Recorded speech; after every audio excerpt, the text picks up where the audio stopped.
മാളവിക. ആ അതെ. മല്ലിക ചേച്ചി വിളിച്ചിരുന്നോ? ഓ വരൂ, അകത്തേക്ക് ഇരിക്കാം.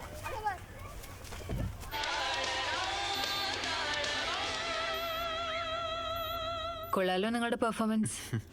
കവിത കൊളവാക്കിയോ? ഏയ്, നിങ്ങളിത് കുറച്ച് ഫാസ്റ്റ് ആക്കി. എൻ്റെ മനസ്സിൽ ഇതൊരു സ്ലോ മെലഡി ആയിരുന്നു. സോറി. എന്തിന്? ചോദിക്കാതെ എടുത്തതിനോ?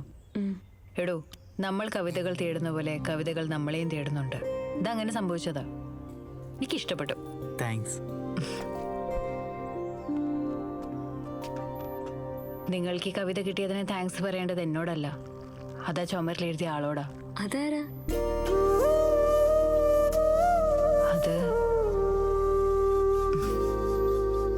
ഒരു മുന്നറിയിപ്പും തരാതെ, ഒരു അനുവാദവും ചോദിക്കാതെ കടന്നു വന്ന് നമ്മളുടെ ജീവിതത്തിനെയും കാഴ്ചപ്പാടുകളെയും ഒക്കെ മാറ്റിമറിക്കുന്ന ചിലരില്ലേ, അങ്ങനെ ഒരാൾ.